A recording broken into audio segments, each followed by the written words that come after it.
24 ঘন্টা পার হয়ে গিয়েছে, এখনো চলছে আইটি রেড। স্বরূপ বিশ্বাস তার বাড়িতে, অর্থাৎ অরূপ বিশ্বাসের ভাই স্বরূপ বিশ্বাসের বাড়িতে নিমালিপুরের যে ফ্ল্যাট, সেখানে এখনও চলছে আয়কর তল্লাশি। গতকাল সকাল 7টা নাগাদ শাহাপুর কলোনির ফ্ল্যাটে হানা দেন আয়কর দপ্তরের আধিকারিকরা। তৃণমূলের 81 নম্বর ওয়ার্ড অফিসেও তল্লাশি চলে। স্বরূপ বিশ্বাস তৃণমূলের রাজ্য সম্পাদক, কলকাতা পুরসভার 81 নম্বর ওয়ার্ডের তৃণমূল কাউন্সিলর জুই বিশ্বাসের স্বামী এবং ফেডারেশন অফ সিনে technicians and workers of eastern ইন্ডিয়ার সভাপতি পদে রয়েছেন। আয়কর দপ্তর সূত্রের দাবি, দুটি রিয়েল এস্টেট কোম্পানি সংক্রান্ত কিছু অনিয়মের তথ্য তাদের হাতে এসেছে। তদন্ত করতে গিয়ে স্বরূপ বিশ্বাসের নাম আসে এবং সেই সূত্রেই তল্লাশি অভিযান চলছে। 24 ঘন্টা পার হয়ে গিয়েছে। গত 10ই মার্চ ব্রিগেডে জনগর্জন সভার সেখান থেকে তৃণমূল কংগ্রেস 42টি আসনেরই, অর্থাৎ লোকসভা নির্বাচনে 42টি আসনেই প্রার্থীর তালিকা ঘোষণা করে দেয়।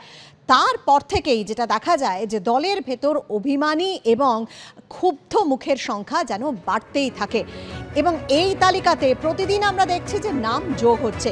সায়ন্তিকা বন্দ্যোপাধ্যায় বলুন, হুমায়ুন কবির, শান্তনু সেন, একের পর এক নাম আমরা যেমন দেখেছি, তেমন অর্জুন সিং, তিনি তো অভিমান করে ক্ষুব্ধ হয়ে দল ছেড়ে বিজেপিতেই চলে গেলেন। আর এবার এই তালিকায় নতুন যিনি এসেছেন তিনি হচ্ছেন মৌসম বেনজির নূর। তিনি কিন্তু যথেষ্ট ক্ষুব্ধ এবং মালদা উত্তরের দুবারের প্রাক্তন সাংসদ বললেন টিকিট প্রত্যাশী ছিলেন, ভোটে জয় নিয়েও তিনি আশাবাদী ছিলেন। 19এর লোকসভা ভোটে একই পরিবার থেকে দুজন প্রার্থী হওয়ায় ভোট ভাগাভাগিতে হেরে যান বলে দাবি করলেন মৌসম বেনজির নূর। কিন্তু এবার তিনি টিকিট পাওয়া নিয়ে যথেষ্ট আশাবাদী ছিলেন। আমি উত্তর মালদার দুবারের সাংসদ ছিলাম, ডিস্ট্রিক্ট প্রেসিডেন্টও ছিলাম। অবশ্যই আমার একটা এক্সপেকটেশন ছিল, কারণ কি এর আগের বার আমি 2019-এ বিজেপির কাছে হেরে গেছিলাম এবং যেভাবে লড়াই হয়েছিল, একই ফ্যামিলি থেকে আমরা দুজনে দাঁড়িয়েছিলাম, দিয়ে ভোটটা ভাগাভাগি হয়েছিল। তো বিশেষ করে এবার আমার খুব ধারণাও ছিল যে আমি টিকিট পেলে জিতবো এবং একটা এক্সপেকটেশনও তৈরি হয়েছিল বিজেপিকে হারানোর জন্য।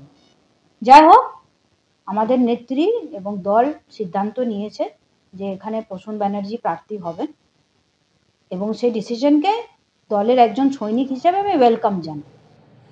2019-এর কথা তিনি বললেন যে একই পরিবার থেকে দুজনে যেহেতু দাঁড়িয়েছিল সেই কারণেই ভোট হেরে যান, কিন্তু এবার তিনি জয়ের ব্যাপারে যথেষ্ট আশাবাদী ছিলেন এবং তিনি টিকিট প্রত্যাশী ছিলেন।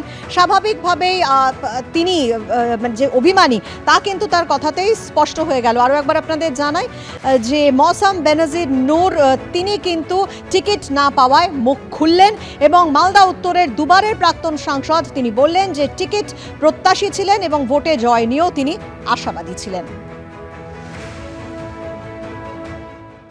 আমি উত্তর মালদার দুবারের সাংসদ ছিলাম, ডিস্ট্রিক্ট প্রেসিডেন্টও ছিলাম। অবশ্যই আমার একটা এক্সপেকটেশন ছিল, কারণ কি এর আগের বার আমি 2019-এ বিজেপির কাছে হেরে গেছিলাম এবং যেভাবে লড়াই হয়েছিল, একই ফ্যামিলি থেকে আমরা দুজনে দাঁড়িয়েছিলাম, দিয়ে ভোটটা ভাগাভাগি হয়েছিল।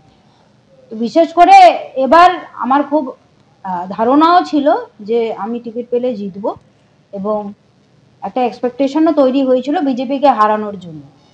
যাই হোক, আমাদের নেত্রী এবং দল সিদ্ধান্ত নিয়েছে যে এখানে প্রসূন ব্যানার্জি প্রার্থী হবেন এবং সেই ডিসিশনকে দলের একজন সৈনিক হিসেবে আমি ওয়েলকাম জানাই।